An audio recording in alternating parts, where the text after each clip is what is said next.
काय मग? बनवायचा का हॉटेलसारखा दाल तडका, तोही घरी आणि एकदम खमंग असा, अगदी हॉटेलसारखा आणि अगदी सोप्पा. ह्याला काही जास्त एफर्ट्स घ्यायची गरज पडली नाही. जेमतेम 15 मिनिटामध्ये माझी ही रेसिपी रेडी झाली होती. हां, फक्त मी व्हिडिओ बनवताना मी टायमर थोडासा वाढवला आहे, त्याच्यामुळं तुम्हाला 3 मिनिटामध्ये दिसत असेल. पण जेमते 10 ते 15 मिनिटं माझे गेले. ते पण कुकरच्या शिट्टीमुळं तेवढा वेळ लागला. तर त्या व्यतिरिक्त जास्त वेळ लागत नाही ही डाळ बनवायला. तर रेसिपी खूप सोपी आहे. मी तुम्हाला सांगते.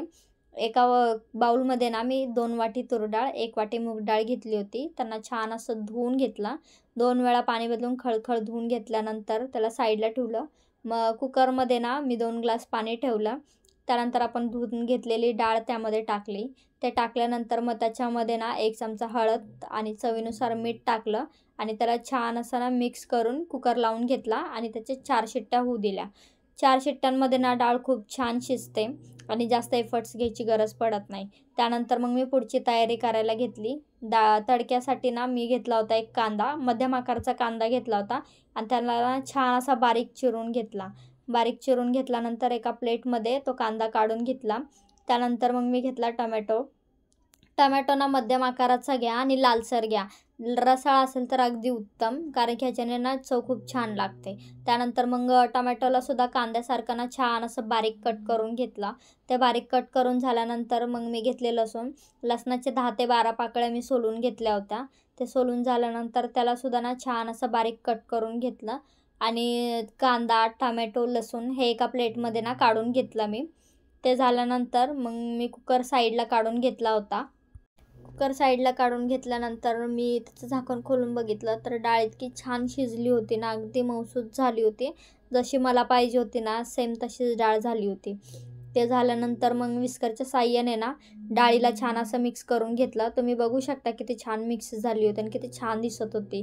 त्यानंतर मग एका कढईमध्ये ना 2 चमचे मी तेल टाकलं.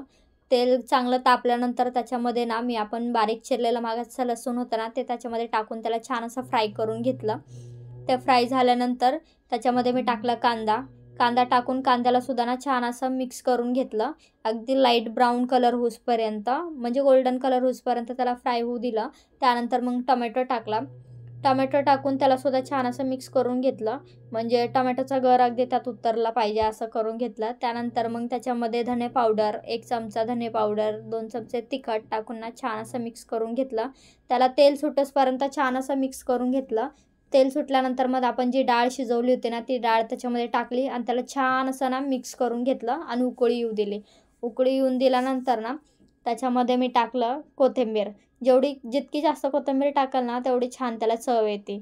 ते झाल्यानंतर मग एका बाजूला ना मी एका पळीमध्ये 2 चमचे तेल घेतलं.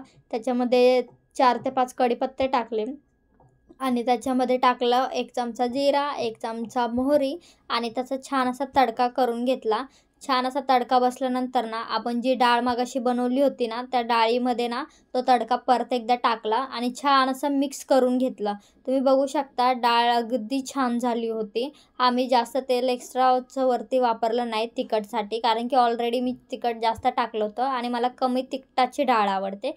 त्यामुळं मी साधी सिंपल अशी डाळ बनवली होती आणि ही जिरा राईससोबत इतकी छान लागत होती ना, तुम्ही नक्की ट्राय करा. आणि ही रेसिपी तुम्हाला कशी वाटली तेसुद्धा नक्की सांगा आणि डाळ ट्राय केल्यानंतर तुम्हाला चव कशी वाटली ते सुद्धा नक्की सांगा. भेटू मग उद्या. बाय.